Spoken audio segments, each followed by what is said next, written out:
Hello. Welcome to Engaged in Divorce, the podcast. This is episode 3. And this is the podcast where I wear the ring. And I'm trying to figure out this damn thing. Oh, yeah. We have some special guests today. We do. One in particular. She's new here. You can hear a little pause on the table. I know. Make sure you're watching our YouTube channel to see this. Yeah. You need to watch our YouTube channel to see, but this is Kylie's new puppy. This is Delilah. Little baby Rottweiler. She is so sweet. She is. She just lays on my chest and cuddles me. Mm-hmm. What do you think of the microphone? She's so content. She's very timid and shy, but she's so sweet and she'll just cuddle you for hours. She's so cute. Precious. Do you want to show them Harley as well? I would love to, and I can pick her up. Harley's the first baby, and she was feeling pretty jealous for the first 12 hours, but now they seem to be best buddies already. So, hi, Harley. I don't know if I can put these on.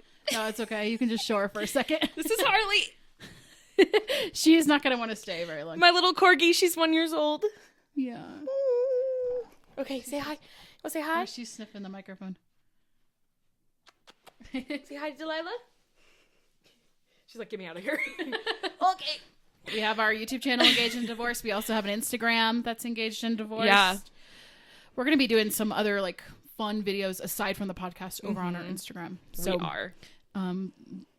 By the time they see this, we might have some other content up, but just be patient with us. We have a lot going on. Yeah. We have this one planning a wedding right now. It's going to be happening in 2 months. Yeah. How's that? It's getting there, step by step. I still have a checklist of things I need to get done. But I've gotten done 4 things done the last week that I've been putting off. So Yay! it's going better than expected. We are getting to the final countdown. 70 days. I saw this morning. So Oh, wow. yeah. I still have not gotten my dress yet. Hey, I'm the It's procrastinator. Okay. You know this about me. It's okay. We'll get it. We'll get it. So I have a dating story I want to share before we jump into today's topic. I would love to hear it. Actually, you already kind of heard some of it. I know. But not in person. I heard it over text. It's different. So let's hear this story.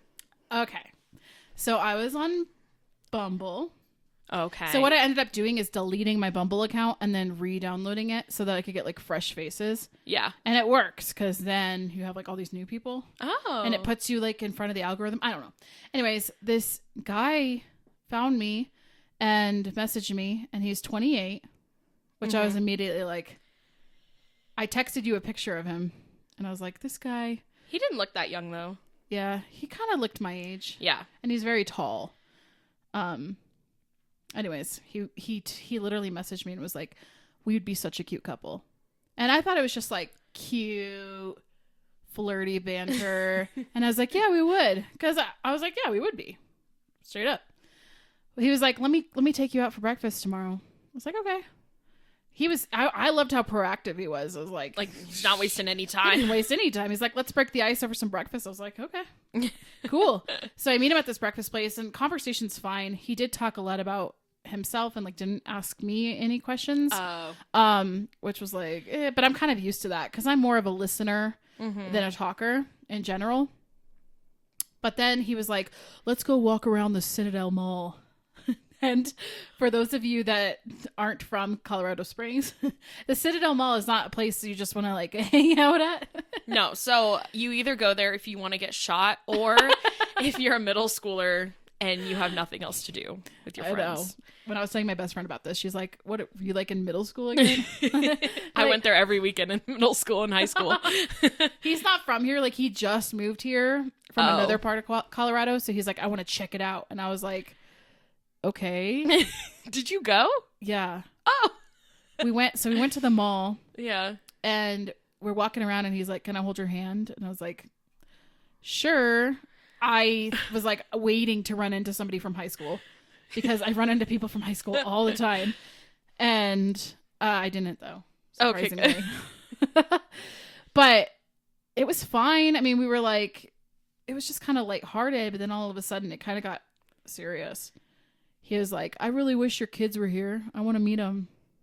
No, that's too soon. And I was like, yeah, you're not going to be meeting my kids. You told him that? Well, yeah, I was just like, Yeah. I'm not introducing my children to anyone unless I know I'm serious about them. And then he was just like, he started like talking about us getting married and us having kids together. I've literally known this guy for like 12 hours. You do not do that on a first date. It was really overwhelming. And I think I went into like, you know how there's like fight, flight, or freeze or fawn? I'm a freeze. I never know what to say. I was just like, it was just so much at once. I didn't know what to do. Yeah. And as we're like walking through the mall, we're like seeing all these empty stores, and he's like, we should buy that store together. Oh my and God. we can sell stuff there. Like we can like combine our talents and our ideas and make our own store. Like he was like literally planning our future. Ooh. And it was a lot.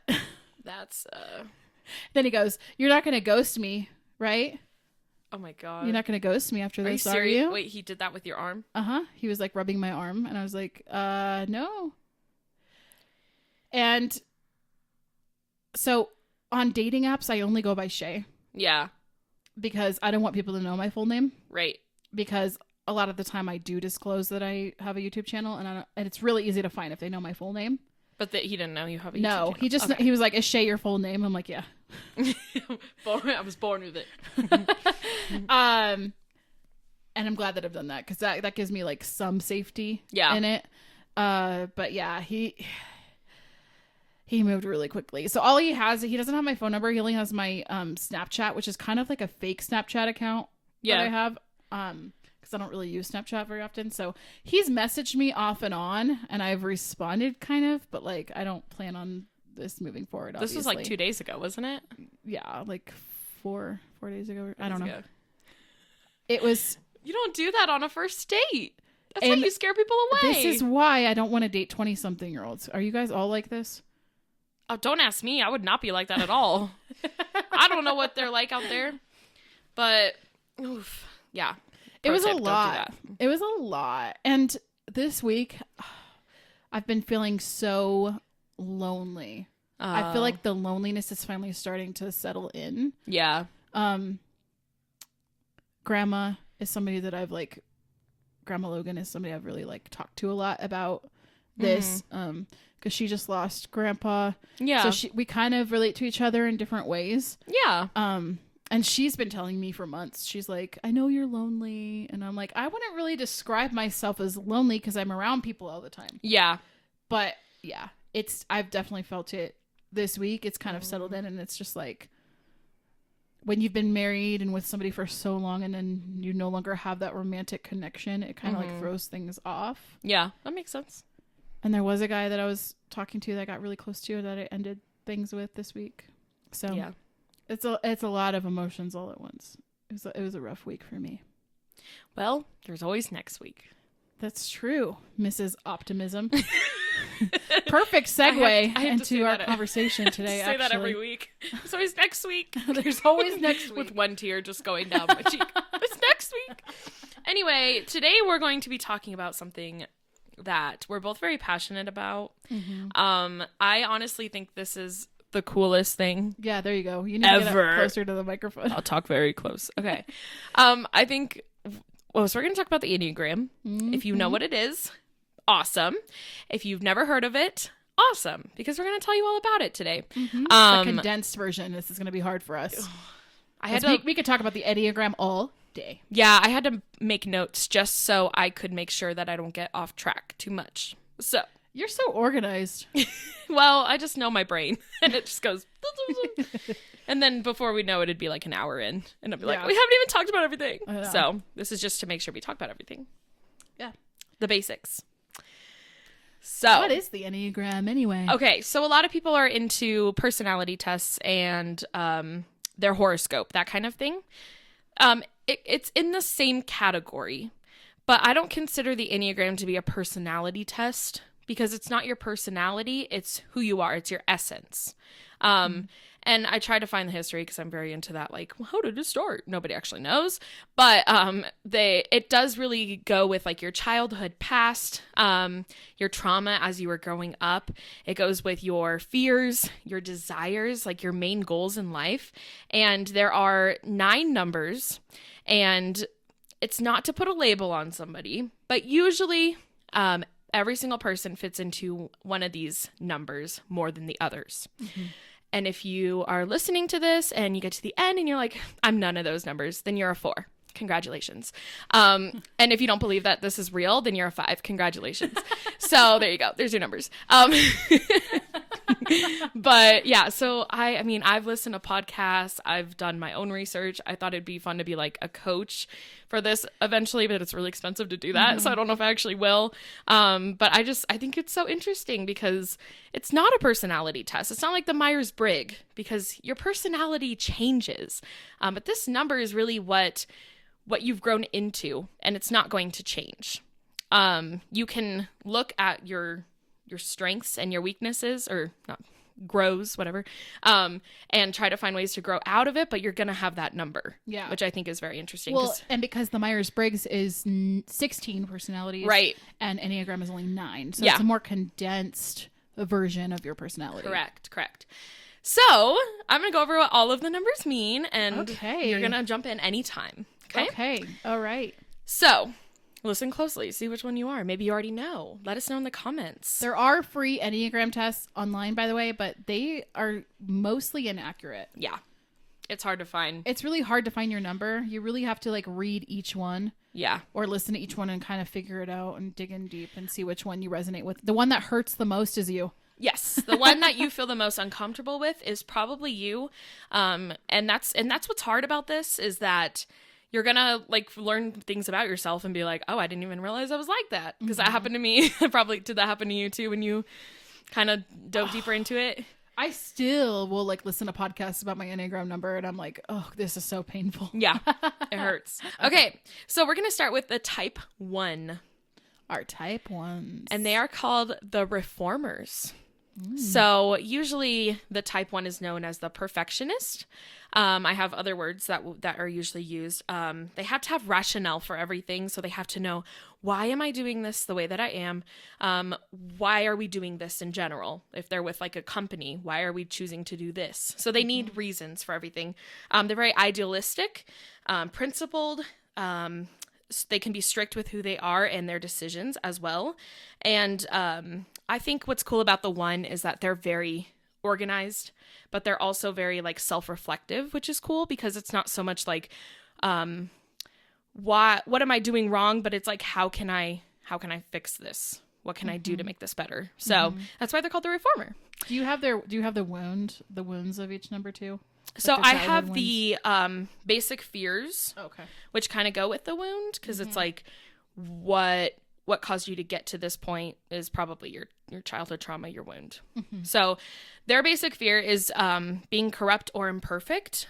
So that could go with like growing up in a household that was very strict and being told like you need to be successful, you need to go to college, you need to do this and that and that.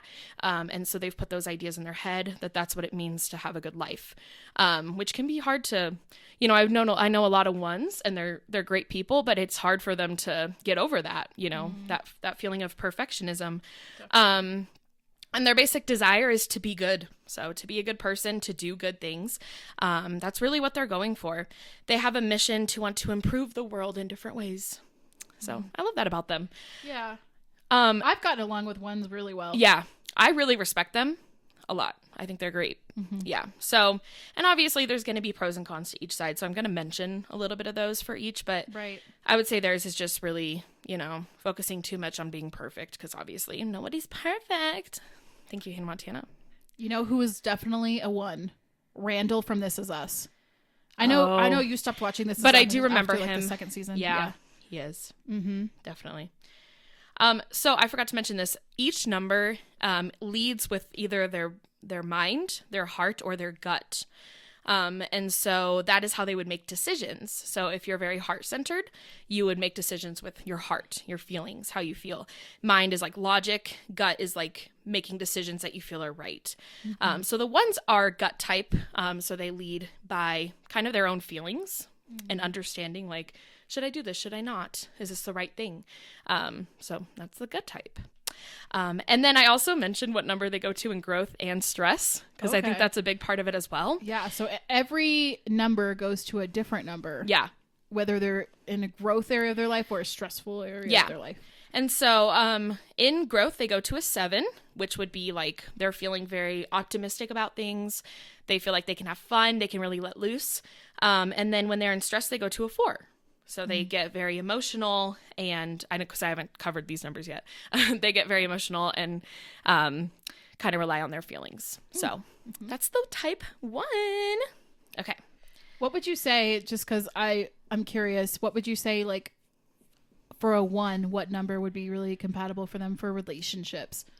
Since we do talk about dating on this podcast. Yeah. For a 1, I think a 1 needs someone to just remind them that they're doing well, and to remind them that they can take a break and that they can just like breathe, because they're so focused on trying to improve. So I honestly think a 2 would be really good for a 1 in that sense. And I'm going to explain what a 2 is in just a second, but just somebody who's giving to others and compliments them. Ground them. So I'd say a 2, but also an 8, because I think an 8 would really challenge them. That's what I was thinking. Yeah. To just like, they'd be like, okay, relax. You're fine. So I would say probably one of those 2. Okay. But all right, let's move on to number 2. Okay. Number 2, or the Enneagram 2, is one of my favorites. Oh man. We all love a 2. We do. And if you take, I think it's Eclectic Energies, it's one of the tests online, it will tell you you're a 2. It tells everyone. It did. It told me I was a 2 the first time I took it. I thought I was a 2 for a couple months, and then I was like, I don't relate to any of this, but it's okay. So a type 2 is the helper. That's their title.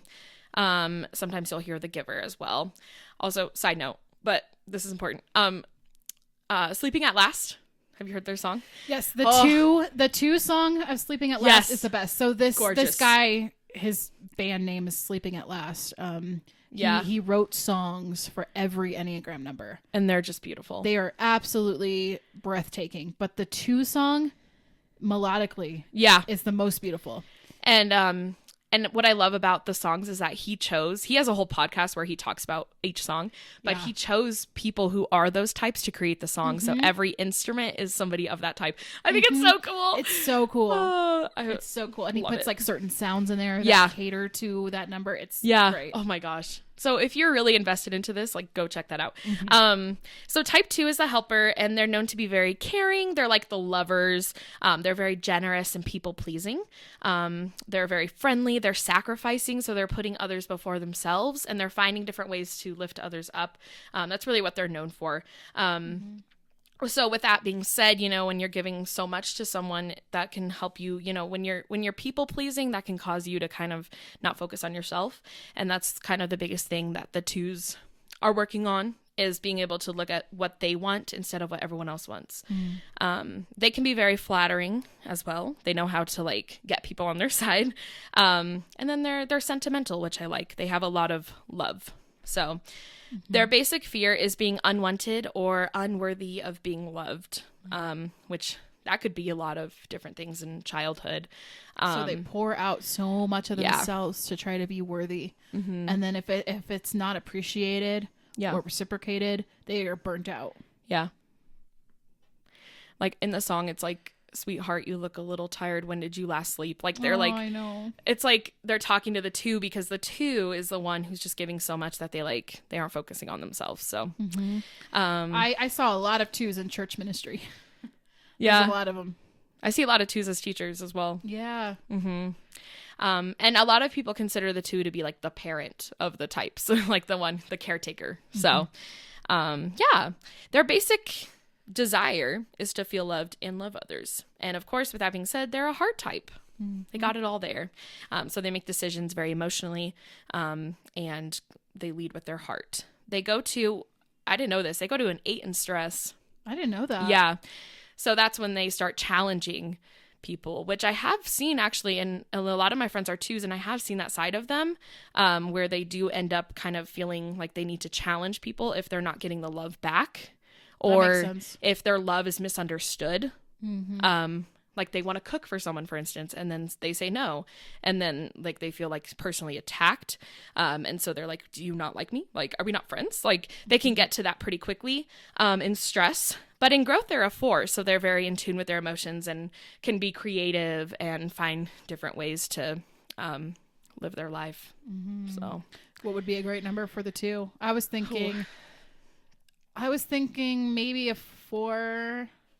What do you think of the 2 and 4 combo? Lots of emotions. Lots of emotional talks. Yeah. So maybe a 9. I think they need a head type.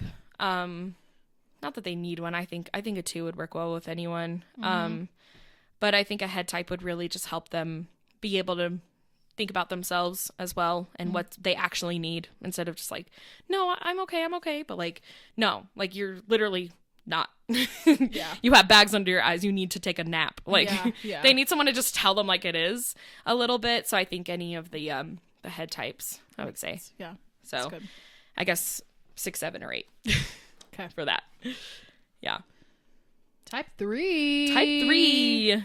The achiever. Woo. So the type 3 and type 7 can actually get mixed up a lot. But you're going to see the biggest difference between the 3 and 7 is one is looking for being successful, and the other is looking for fun and finding excitement in life. So the 3 is the success oriented. They're very driven by their image and how other people see them. So with that being said, they know to be very charming, ambitious. They're very energetic. They're usually extroverted, and like the life of the party. They just really, they want to market. So they see anything as a marketing opportunity. So in a group of friends, they're like, hey, you should check this out. Or, hey, we should get coffee sometime. Like they're just constantly expanding their inner circle. And that's really what the 3 is known for. Just getting as much done as they possibly can and finding success in relationships is a big one, and work life. So, yeah. With that being said, they can be very competitive, which can be hard. And then they're also known to be workaholics. They get very invested in their work, and it's hard for them to find a stopping point.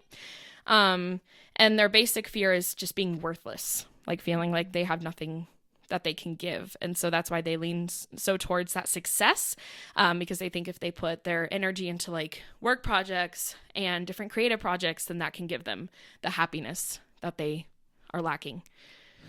So it honestly sounds so exhausting.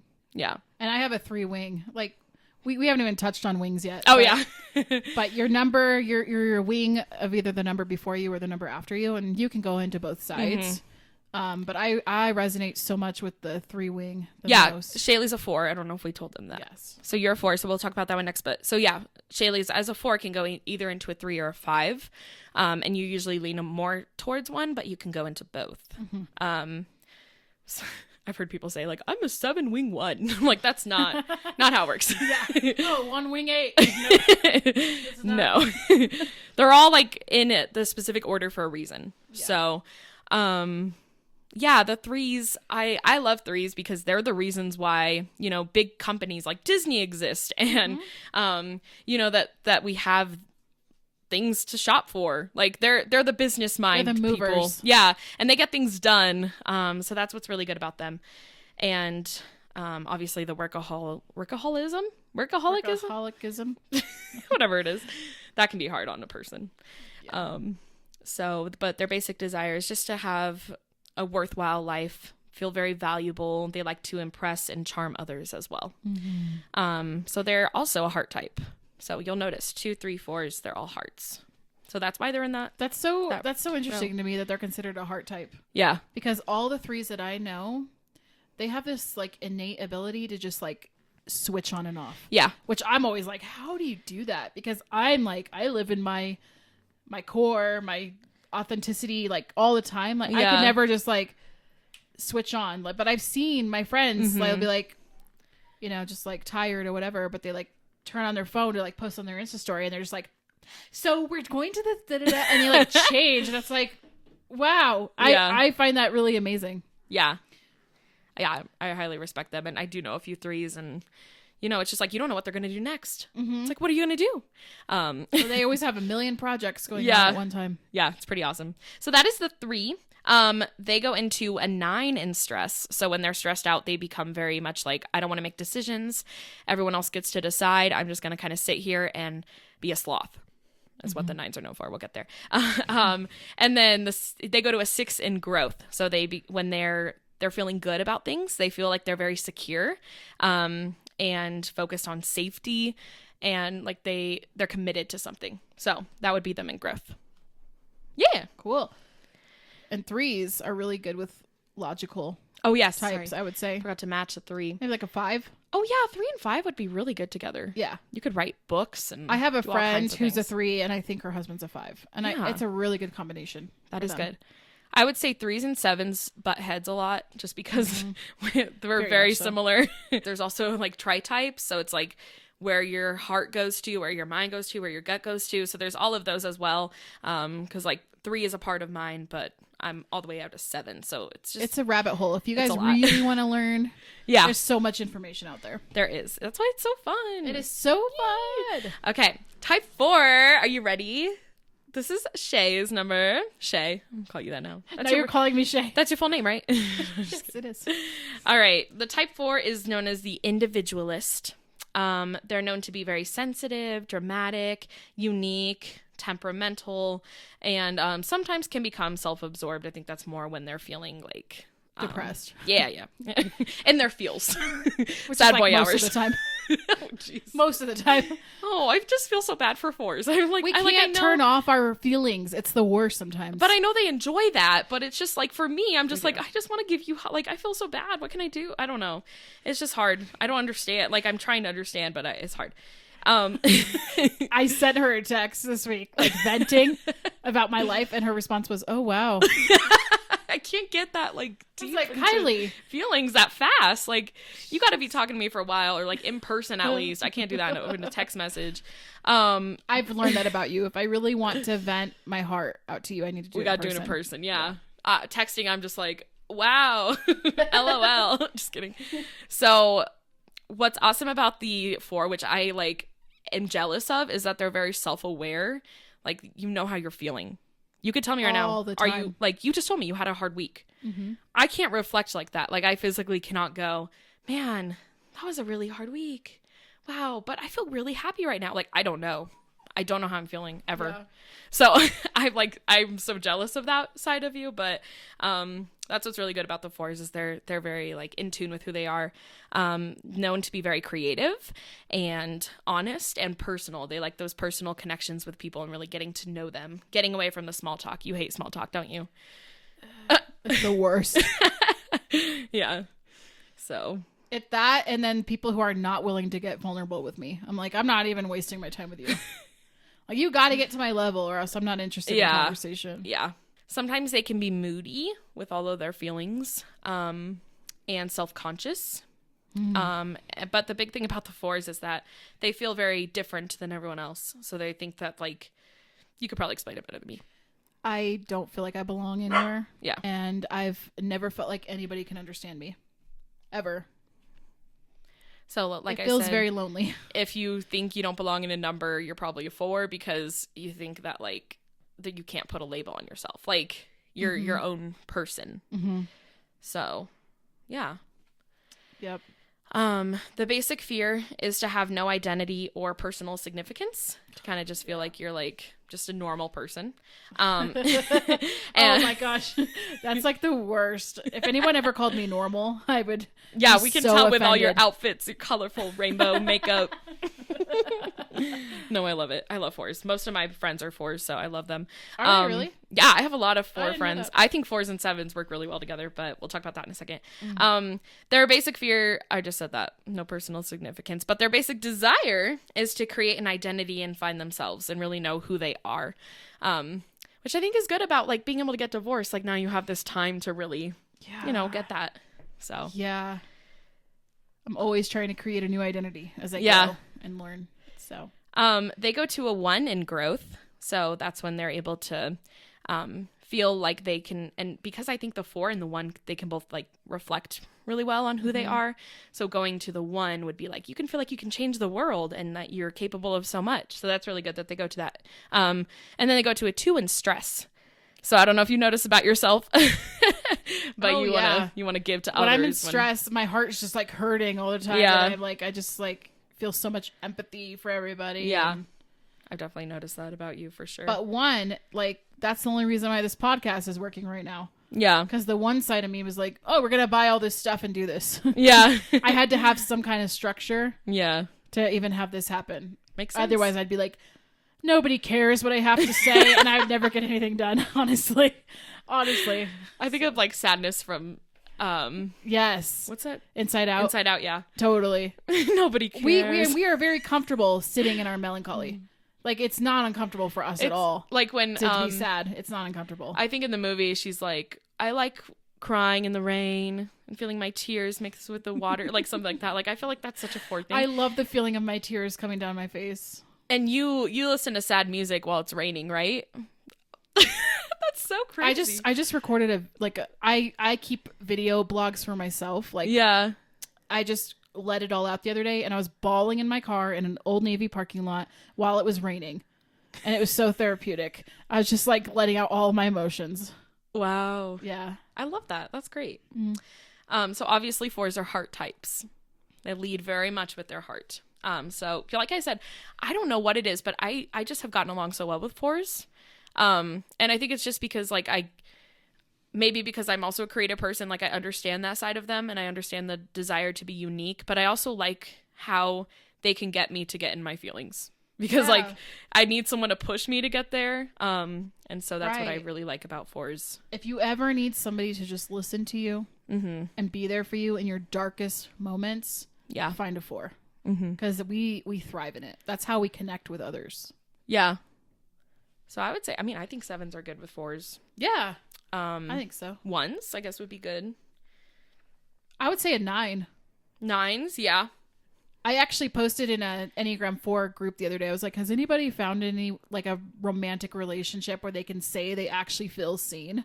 Because that's one of my fears. I don't know if I'll ever feel seen by anybody. Yeah. And I know I got to find that within myself. But I was curious if it's translated to anybody in relationships. And so many people were like, get a 9. Yeah. Get a 9. Get a 9. So, and one of my best friends is a 9. And I've told her from the beginning, I'm like, I need to find the male version of you. 9s are just great. They are. They are. Best. All right. I chose a color for each type, by the way. Oh, I just noticed. So the 5 is gray. It just felt right. All right. So the type 5 is the investigator. This is the person who always wants to learn more. There's always something new and exciting out there. And so they're usually very intense people. Most of the time they're very introverted. They can be very isolated, and secretive. You're like, what's going on with that person? Who knows? And they're focused on innovation and finding new ways, to discover different things. So they're usually like reading a book, watching a documentary, just learning anything that they can. They're very alert, insightful, and curious, and they're able to focus on developing complex ideas. So if they have one project, that's what they're focused on, and they're not going to let their brain wander somewhere else. That's amazing. I don't know how you do that, but fantastic for you 5s. When you said that, I was just like, maybe that's not Dad. Yeah, well, we think our dad's a 5. I think he's a 6-wing 5, but oh, okay. Yeah, he reminds me of a 6. But yeah, so 5s are usually like your introverted friend who loves to read. Very logical. Yeah, with their mugs and their cats. I don't know. That's what I think of. They have libraries in their house. Which, like, I'm always so intimidated by 5s. I'm like, they're so smart, and like they're way too cool for me. Like, I don't know what it is about 5s. I'm just like, they don't want to talk to me. Like, they're too cool. I just love their thirst for knowledge. I do too, and that's what I love about them, because I love being able to like talk to people and they just tell me information. And you usually don't get a type until you're like 18, like until you're like have fully formed. So you don't type children, okay? But one of my students is already like very much like this, and so he'll just sit in at recess and tell me things about science, and I'm like, how do you know this stuff? So I'm like, I just love people like that, but I'm just like so intimidated. I'm like, you know so much. Yeah. You know what I mean? When someone's so smart, you're just like, oh my gosh. Yeah. I think they're so cool, but they see a world in a different way than everyone else does. And And they can be, sometimes people consider them to be rude just because they're more standoffish. Or like I said, they can isolate themselves from the outside world. So I feel like COVID maybe wasn't the best time for, or was the best time for fives out of any of the types. The five was probably like, yeah, I get to read all day. Yeah. But their basic fear is just being useless, helpless, or incapable. Because again, they want to have the answers to everything. They want to be that person that you can call to help with something. They want to be that person you can ask questions to and they can answer that. And so they want to feel like they have all of the knowledge, which I can see dad in that a little bit. But then their desire is to possess knowledge and be capable of everything that they possibly can and to have everything figured out. They need a plan for everything. They need all of the information that they possibly can have, like I mentioned. So I don't know. Fives are pretty cool. They're very logical thinkers. So they are focused on the head type. They lead with their brain and make decisions that way. They go to an 8 in growth, which is very fascinating. And I love that because that means that they're able to like stand up for themselves and other people. And so that kind of gets them out of their shell a little bit and gives them that confidence. You can see like when they do feel like they're growing in their knowledge and they're able to do that and feel more confident in front of people. I think that's where they get to their 8. So that makes sense. Yeah. And then they go to a 7 in stress.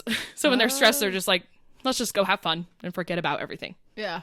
So yeah, very interesting. That is interesting. Do you think a 5 would do well with a heart type?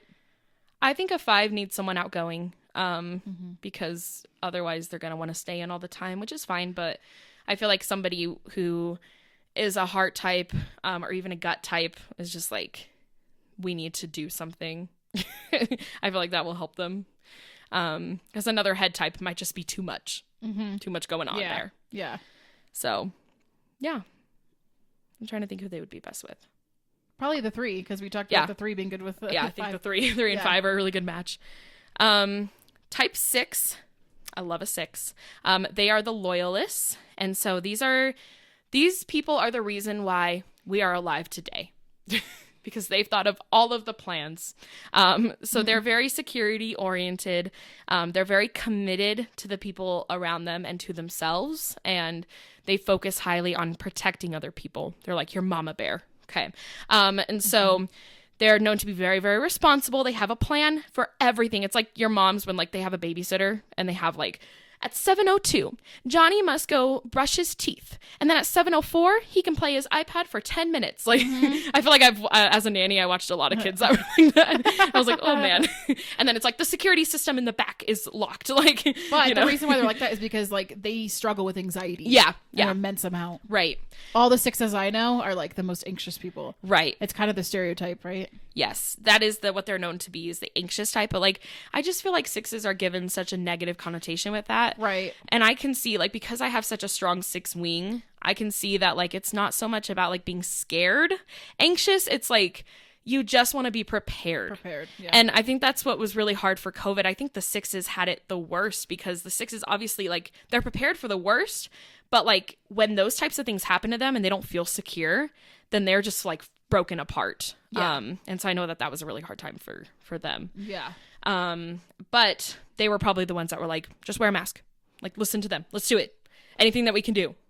Yeah. And they can also be known to be very suspicious of just the world around them. Like, I don't know if I should trust that. I don't know about that. But with them being anxious and wanting to focus on like protecting others, that means they're very reliable, which is why they're good friends. They're good people to have around you because they're not going to give up on you no matter what. I won't give up. John Mayer or us, Jason Mraz. I always get them mixed up. Jason Mraz is probably 6. I don't know. I know nothing about him. I don't even know his name. But they're also very hardworking and trustworthy. So they're a good person to have in your life. But they run on stress, and that can be the hard thing for them. And the thing about a 6 is that they're going to complain about it. They don't keep it in. So if they're stressed out, they're going to let you know. Even if it's just like huffing and puffing or being like, I'm tired, I just need a nap. Like, they're going to let you know if they're not doing well. And the best thing you can do for them is just to make sure that that they know that like, oh man, we should have talked about the best thing to do for each type, but there's so much. Yeah. So hard to condense it into like a short episode. They just need someone to tell them like, don't worry, I've already taken care of that. Like I already have dinner going. Like they just need somebody to take over for them for a little bit so that they can focus on other things besides trying to, you know, be committed to everyone and themselves. And so, yeah. Now they can be cautious, but they also have a rebellious side. They like to try new things, which is good about them. And so their basic fear, like I said, being without support or guidance. If they feel like they have no answers, they don't know what to do, they just go into that anxiety and don't really know how to get out of it. But their basic desire is to have security and support. So if they don't have a supportive partner or a supportive person in their life, that can also really weigh down on them. They're a head type, so lots going on up here. And they go to a 3 in stress. So they feel like when they're stressed out that they have to achieve everything, which I think makes sense because, you know, they're already wanting to protect people. And then when they get to that point, it's like, what can I do now? How can I fix this? And then in growth, they go to a 9. So they can feel at peace when everything's kind of put together and they can relax a little bit. So I think a 6, I'm trying to think who would they be best with? Somebody who can ground them, right? Yeah. Like somebody who. Yeah.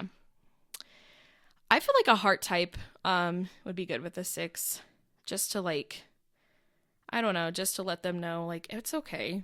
They need that. They need to know that it's okay a lot. I don't feel like a 6 is one of those that could really make it work with anyone. I don't know. Yeah. But yeah, that's a 6. All right. Now we're moving to a 7, which is Kiley. Yay. So we're known as the enthusiast. We're known as the really busy type, variety seeking and spontaneous. Which makes sense because I'm always like, I'll get a tattoo, but only if someone's like, I'm on my way and we're gonna go get a tattoo. And then I'll be like, okay. But if you're like, let's get a tattoo in 2 weeks, I'll be like, what?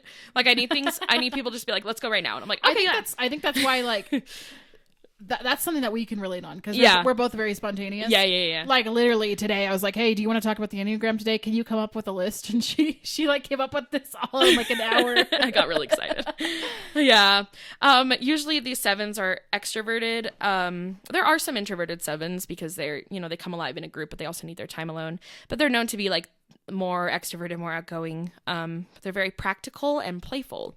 So we have this side of us that's like, we see things like it is, but we also know how to have a good time. So, yeah. Like when people, I don't know how to explain it, like going to trainings as a teacher and they're like telling us to do all this stuff. I'm like, why does this matter? Can we just go do something? Like, so I don't know. I get that. But the hard thing about us is that we can become very overextended and give a lot of things our time, where it's hard to like take a deep breath and just focus on like one thing at a time. So our brains can become very scattered. So that's the hardest part for me because I'm like, you know, when there's a lot going on in life, I don't know how to just like, how to focus even on how I'm doing. Like I mentioned, like that's why I can't say like, oh, I had a good day today. Because I'm just like, I don't know. I can't think about it right now. I got to do this. Yeah. But you know how you appreciate this self-awareness in me? Yeah. I appreciate the fact that you're just able to have so much on your plate and you're like, do so well with it. Like you're a co-host of 2 podcasts. Yeah. You're a teacher, a full-time teacher, and that's like 50 hours a week with starting all the homework business. You have to do. Starting a business. And she's just I got a dog. Got a puppy. And she's just like, the wedding. Great. There's a wedding coming up. Like I would be like, oh my gosh, here's the thing. I'm so overwhelmed. I'd be like crying. She's like sitting here like just handling it all. Oh no, I thrive off of chaos. Like I've had to be like that my whole life because if I don't have a lot going on, then I have to go into my emotions. Then so I have to get real. Exactly how you're feeling. I can't sit and watch a movie. Like I'm getting worse and worse. Like I can't sit and watch TV that long, like maybe a couple hours. But then after that, I'm like, all right, what can I do? Like I need to do something. Like I can't just like relax for a long time, which can be hard. But I just like, I thrive off of that. I like having a full schedule and knowing what I'm doing each day and then having a little bit of time to relax. But then knowing like, but I'll have plans that night. Yeah, like because you have FOMO. Yeah, that's another part of it. We don't like missing out on things, so that's always fun. But the big thing about the 7 is that we're constantly looking for fun and exciting new things. which is hard because it's hard for us to stay committed to one thing for a long time, which I already mentioned my commitment issues in relationships, but also I feel like I go through that sometimes with friend groups, which can be tricky because I'm like, I'll just go meet some other people. And that sucks. Like, I don't like to like draw people like that, but I do that sometimes without even realizing it. And we like to have a ton of friends, but then have those like really close friends that we have connections with. But that can be the hard part, is just being like, all right, I'm bored. What can I look for now? And I literally do that with my jobs all the time. So I get tired of things and I look for like new excitement. I thrive off of like, what can I do now? So we have problems with impatience and impulsiveness. Yeah. My debit card would say that as well. But our basic fear is being in pain. And so the reason why we stack our plate so high is to just avoid any form of negative emotions, any form of like self-reflection. And it's hard to explain because like I can get there with people and I can listen to their problems, but then it's not comfortable for you. Yeah. But like, I love when people open up to me. Like, but then when I'm talking about when I'm talking about myself, I like smile. I'm like, yeah, I've had a really hard day. I was really struggling. And they're like, why are you smiling? And I'm like, I don't know how to explain it. I'm just whatever. Like the wedding video when they were like, how do you feel that your sister is getting married and moving across the country? And you were like, it's okay, I guess. And then I bawled an hour later. Yeah, so we like to be satisfied and feel content at all times. And so we avoid the pain by keeping that freedom and happiness, and we like to avoid missing out. So that can be the trickiest thing is, and ever since I learned about the Enneagram, I've gotten better at it because I know this about myself now, which I really like this because like I kind of just told myself like, you have to get to your feelings. You have to express them because I used to just like bottle things up. So I think I've gotten better at that, but it is still really uncomfortable to focus on pain. And I can be sad for a little bit. And then like I hit my lows and then I'm like, all right, what should I do now? Like I can't do it a full day of sadness, if that makes sense. So gotten better at it, but it's hard. It's so funny because we're like total opposites in that. Yeah. I have to like learn to not live in my feelings, and you have to learn to turn on your feelings. That's why a 4 and 7 are so good together. I know, we're perfect for each other. I love it. And 7s are head types, which makes sense because I very much am a thinker. My brain's just going. And we go to 5 and growth. So when things are going really well for me, I'm like constantly looking at like learning new activities, learning new crafts and all of that. But then we go to a 1 in stress. And so if I feel like life's kind of falling apart, then I'm going into that perfectionism. What did I do that wasn't good enough? And like that people pleasing type perspective. So that can be tricky. But yeah, that's a 7. We're fun. You guys are fun. If you want to have a fun party, invite a 7. Yeah, but not too many. No, just like 2. Yeah. More than that, it was just, we don't need that. All right, we're almost done. We're on the type 8 now. The type 8 is the challenger. And these are like the powerful people, very confident, which I totally respect that about them. They're very much like your politicians, your businessmen. Again, a lot of our businessmen are 8s, but they're very like not afraid. They're not afraid of anything. It's your Karens. Okay, just saying. You guys can only see my face right now. I was married to an 8 for 12 years. Not a good combination for a 4. No. Really hard. 4s and 8s do not We do mesh. not mesh. If you're a 4, I'm afraid. don't do it. I'm literally afraid of 8s. I'm whenever I meet somebody who's like has 8 tendencies, I'm like, oh, I have an 8 wing, but it comes out not that often. When I'm protecting my fans, Yeah. my fans? Your Friends fans. and family, that's what I meant to say. Then I'm like, huh. Okay, so anyways. Oh, it is getting hot now. Ooh, we talk about the 8s. But they're very decisive. They're like, I know what I want, I know what you want, and we're both getting it. They will fight for the death. Or fight to the death, yeah. So they can be the confrontational type, the people who will complain to the manager, the people who will say that their food is not cooked fully, the people who want to change America, it's all of those. They're very strong, they're very assertive. And with this, their ego can get very big, and they can feel very domineering to people, which is kind of hard to be around them sometimes, but they're also the people who will stick up for you. They're the people that do like get things done too. Yes. Like if I was like, hey, I need an oil change, that car had an oil change an hour later. Yeah. If I was like, hey, we're going on a date this day, he would write it down on his calendar right then and there, and he would not forget. I would be the one who'd forget, and that's another good thing. They don't reminders. Mm-hmm. Yeah, that is really good. Mm-hmm. They like to be the hero of the story, which can also be a part of that. They like to know that like they were the ones who kind of fix things and put them back together, because that helps them feel like they've accomplished. Because their basic desire is protecting themselves and others, but to also be in control of their own life. Mm-hmm. And so if they feel like someone is more in control than them, then they want to get above that. And so that can be why they kind of feel like they have to do tasks, if that makes sense. There is a lot of good things about 8s. No, there are. Yeah, and there are. 8 is another one that gets like negatively talked about. I feel like 6s and 8s really get it hard, because 8s are known to be like the Karens. But we do need 8s in the world. Otherwise, and you can tell who's an 8 by how clean their house is. Yeah, definitely. That's definitely a part of it. 8s like their order. They like to have things in place. They like to be clean because again, they're in control of their life. Exactly. Mm-hmm. Yeah.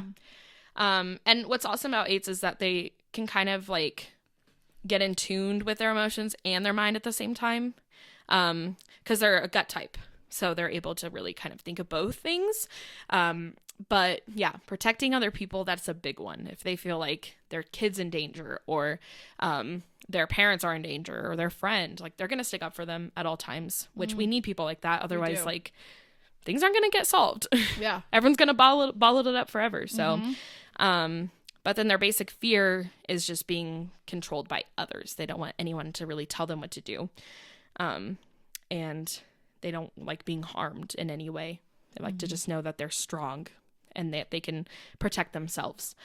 So they actually go to a 2 in growth, which I think is it goes with it. Like they want to show love to other people. And so when they are healthy, then they can use that domineering personality in order to give out to others in a healthy way, and not just to be on top, if that makes sense.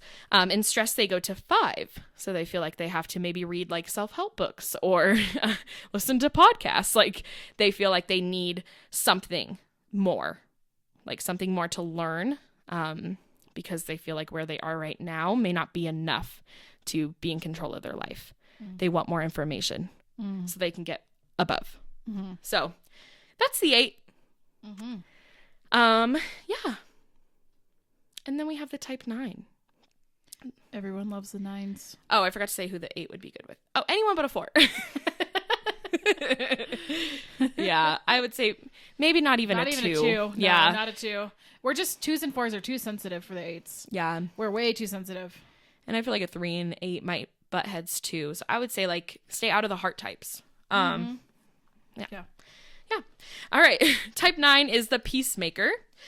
These are your easygoing Winnie the Pooh is who I think of. Like, just like everything's fine. I'm no gonna sit drama. here. They do not like drama. Life is good. Nothing's wrong. Do you want to watch a movie? Fall is life. Like, they're the ones that have the signs like a little bit of pumpkin, a little bit of spice. Makes everything nice. Live, and then laugh, they have love. like, they have like live, laugh, love. They have like the soft blankets. Like, I have a lot of 9 friends too, and this is what their houses are like. They want you to feel at peace, and they want to give their peace to you. They are so cozy. Oh, they are. They're like they're so cozy and homey and. Oh my gosh! Like most of my best friends are 9s or 4s. Like I love a 9. I think 9s are the best friends you can have, because they're so like just reassuring. They reassure you. They help you feel good. And they're agreeable. So if you're like, I want to do this, they're like, okay, let's do it. Yeah. On the flip side of that, they don't always tell you how they're feeling, and they don't tell you what they actually want, which can be tricky. Yeah, that can be hard for any relationship. Any friendship is like, so where do you want to go to dinner? And they're just like, wherever you want to go. It's like, bro. Yeah. I'm not making this decision. It's almost like they can become like martyrs too sometimes. Like Yeah. our mom's a 9, and all throughout our life, she's just been like, I mean, moms in general focus a lot on their kids, but our mom will she will bend over backwards for us. So like make sure that we're happy and that we're doing all the things. And I have to remind her like, no, mom, this decision's for you. Where do you want to eat? You know? And she like literally can't decide. So I'm just like, well, you like this place. Let's go there. And she's like, oh yeah, everything's fine. Like, I feel like she doesn't really talk about how she's actually doing until it all builds up. Yeah. And then she'll let it out. And you're just like, what? Why did you tell us? Yeah. Yeah. But what's nice about 9s is that they're very trusting. They're very stable. If they have a relationship, they're going to keep it. They're going to do whatever they can to keep it. And they're usually creative and optimistic. So they have that like sense of life to them. They can see things on the positive side. On the flip side of that, they can be stubborn. So again, they're not going to tell you what they want. They're going to maybe have something on their mind, but not know how to express it. And so it's going to look to us like they aren't listening to us, but it's really them trying to do what they want to do without expressing it. That makes sense. Yeah. I guess that's what being stubborn is kind of. But that can be a huge thing in them. They're also known as the sloth because they're known to be very like relaxed and not so much of a go-getter. They really settle in one job or one partner, even if they're not like fully happy. So that can be tricky with the 9s as well. And they don't like being in charge or in control. Right. Which is so interesting to me that you can be a 9 with an 8 wing. Yeah. But I think mom is, like, because we can see that challenging side of her. It's just like, but it's so weird because you go from like the peace to the challenge. Like, it's just crazy. That's how I feel with being a 4-wing 3. Yeah. I feel like they're like total opposite personalities. Yeah, definitely. So their basic fear is loss and separation. So losing people, feeling like they're an outsider, like in a group, like they want a lot of close connections. Cause that's kind of what they thrive off of, is just knowing that like they have the friends that they do. They have those close, tight relationships. And you're going to see 9s usually with those loyal friends instead of like having a bunch of friends, because they're very, very, very picky with who they choose to have in their life. And their desire is to have state of mind and stability and just feel like things really are at peace. And they can really get to that point. I think like, honestly, their minds really do tell them like, hey, everything's great. Like, I think they just, the way that they think is like, we can all be peaceful if I'm peaceful, you know? Yeah, they're literally like the ones that are just like, life is good. Yeah. I remember when I had a conversation with mom about like, I was like, I'm so sad the kids are growing up, and like every time I think about them growing up, I get so sad. And, and she's like, it's not sad, it's happy. Like they're becoming, you know, older, and that's a good thing. And I'm like, no. Yeah. It's not. Mom's always been able to see that side. But then we also see the challenging side of her. So yeah, it's just really, really interesting seeing the 9 going to an 8. Yeah. But they are a gut type. So they lead with kind of what's going on around them, their intuition. They go to a 3 in growth. So then they go to that wanting to achieve. And then they go to a 6 in stress. So that's when they feel like they aren't doing enough to protect those around them. And that makes sense because there's not enough peace. So they want to be able to build more peace around their situation.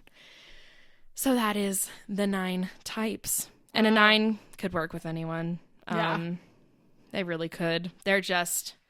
Although I don't think the 9 and an 8 combination's very healthy. I've seen it play out with people I know. Yeah. Probably not. Yeah. But... honestly, any number can work with any number. It really depends on your level of health. Yes. Too. Yes. They actually have, I think they have 4 stages of health in each number. And so you can see kind of what stage you're in at that moment and like what you're leaning towards, like what are your desires and fears at that moment. Like this gets intense, y'all. Yeah. No, when you get to the unhealthy stages or whatever and you read those, that's what hurts. Because you're like, oh my gosh, I felt these things. Oh my gosh. I've been this person. I didn't realize I was. And so really the Enneagram is a tool to not only better understand yourself, but those around you. Right. It's like one of the first questions I love to ask people when I'm talking to them from dating apps or whatever. I'm like, what's your Enneagram? What's your Myers-Briggs? And of course they're like, what? Most of the time, Like 85% of the time, people are like, I have no idea what you're saying.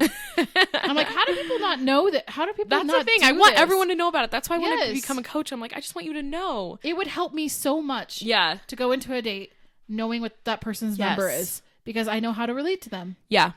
And every time I meet someone new, I'm like trying to figure out their number, or like I still do this. Like I was really invested at one time, but like I'll watch TV shows and be like, oh my gosh, what an 8. Like I know.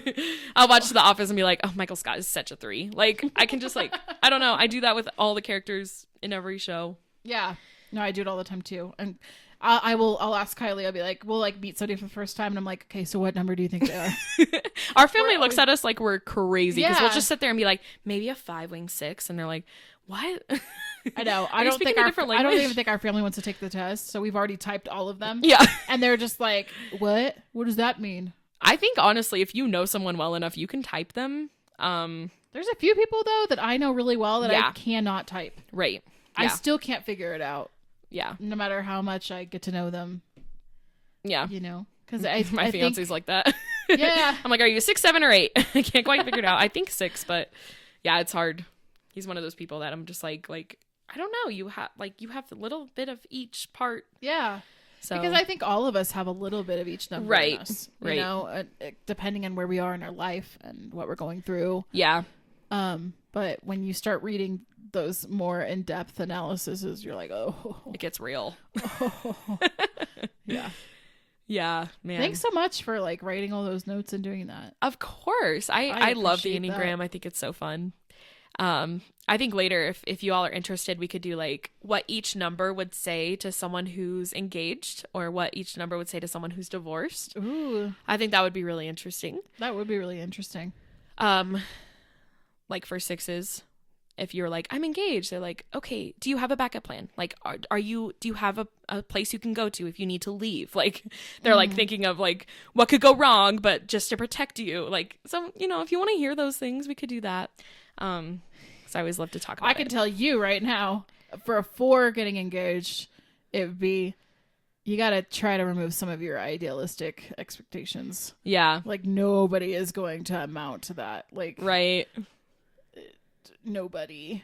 And I found myself in that hopelessness a lot of the time, where it's just like, my ideals are way up here and I feel like I can get this in my life, but like remembering that people are imperfect, and like Yeah. no relationship is going to be like Rainbows and butterflies. yeah, it's not, you know. And I watch a lot of rom-coms, and like I just got done watching Bridgerton, and this after season 2 I was just like, Yeah. I want that kind of love. I was like literally crying about it. I'm like, this is a TV show. Yep. This is not real life. I have to remind myself of that, because man, I just want See, I'm the so perfect practical. person. I watch those movies where like the two fall in love, and I'm like, whatever. He probably cheated on her last week. But I don't know. I can separate like movies and real life. Like I can watch scary movies and be perfectly fine. I don't know. I think it's just like my ability to be practical. Well, it's because you can turn off your feelings. yeah, I guess so. I can just Yeah. turn it all off, and then I'll be like, all right, we're good. No, I'm like super sensitive to like movies with death or sadness or Oof. suicide or depression or anything. So like what can you watch? rom-coms. But then I'm But then sad. you get sad. So what doesn't make you sad? But you like being sad. I don't watch a sometimes. lot of stuff. You like crying, right? I like crying, but that's what I was going to say to 4s going through a divorce. Don't do what I did the other day and go to the liquor store Oh no. planning to like just drown out your sorrows, because Yeah. it makes it worse. And I don't drink like hardly ever. So 7s are known to do that. Everyone's like, oh my gosh, they go to, because we go to gluttony. So we find something that we can invest all of our emotion in. I don't have an addictive personality. So yeah. Well, my thing is just like, if I can't shut off my feelings, how can I even go to sleep? yeah, that is Like, rough. how can I even do anything? Like, seriously, if I can't shut off my feelings, I can't work. I can't do it. Like, I don't know how people are 4s in the real world. I say real world because like my job is not Yeah. like a typical 9-to-5 job or whatever. I don't know how people who are 4s can like be out in the world, and like most of them can't. Yeah. We have to like work for ourselves, because sometimes we just don't Well, they're feel motivated entrepreneurs. or whatever. I don't know. Yeah. It's a hot mess sometimes to just like separate myself from my feelings. But what would you say to yourself, or what would you say to sevens who are getting engaged or going through, I guess you wouldn't really know the going through a divorce part, but I guess maybe you could assume. If they're going through a divorce, I don't know how to put this in words, but like, you know, because we're always looking for like something more exciting, more fun. I would say like, just get to know people without making quick assumptions. And like, if you're not having fun on the first date, like continue getting to know them. If it's not like exciting to you at first, like just let it be that way. It doesn't have to give you full excitement. You'll be okay. I have to remind myself that too. Sometimes with things, I'm like, yeah, I'm not like super excited about this, but I want to do it, you know? But that's also hard being in the real world as a 7, because it's like, how can I find a job that I will love and be able to be in for a long time? Because everything I've done, I'm just like bored after a week.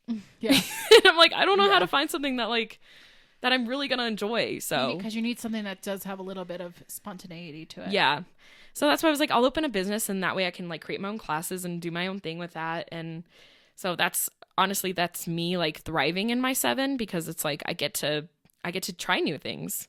And if something doesn't work, I get to try something new, and I get to live my life. I get to travel. Like I could go travel and teach somewhere. Like I like the feeling of not being restricted.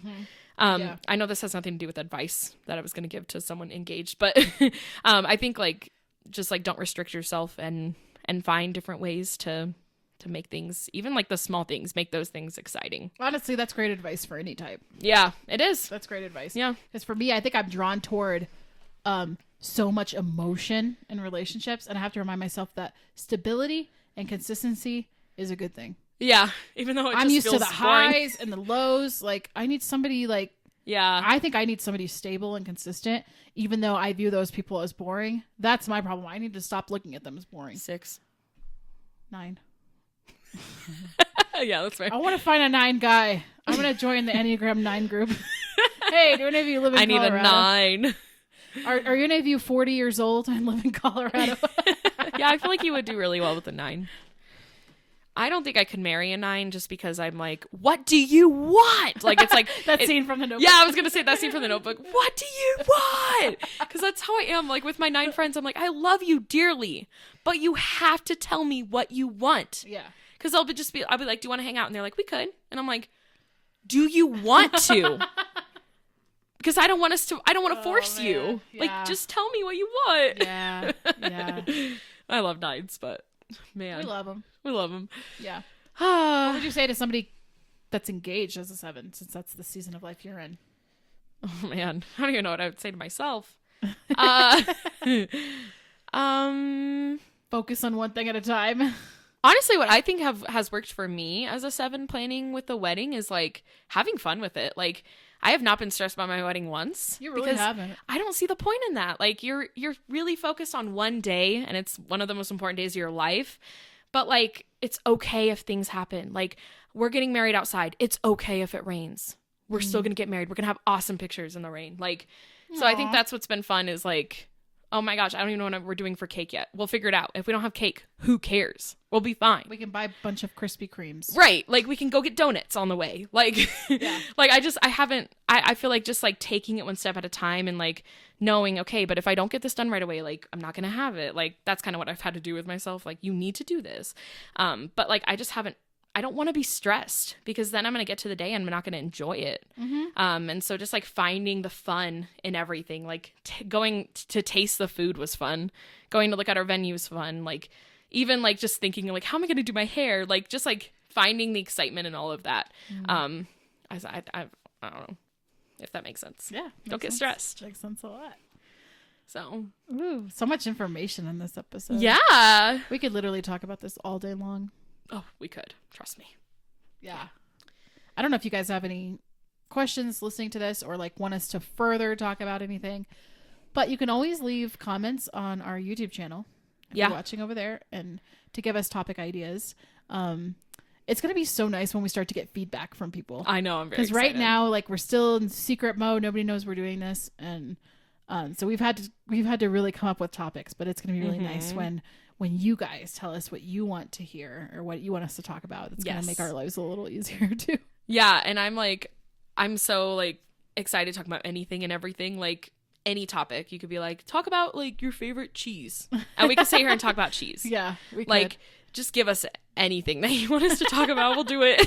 It's true. It's true. It has nothing to do with being engaged or divorced. But we'll we'll talk about cheese. It's fine. Oh man. Yeah. All right. Thanks for listening. Yeah. Thank you so much for being here. I assume all of our social medias will be linked in the description box if you're on YouTube, and in the info box on the podcast. Yeah. Yep. Yep. I know it's hard. I don't ever know how to end these things. Oh, we have a thing. Yeah, we do. We do. What is it? I have the. Oh, okay. You ready? Well, first of all, we'll see you. You'll hear from us or see us next Friday. Oh yes, you will. So tune in then. We'll Friday. be excited to see you guys again. All right, let's close this. All right. I have the fiance, and I've got the man out of the way. Amen, sister. All right. Bye, guys. Bye.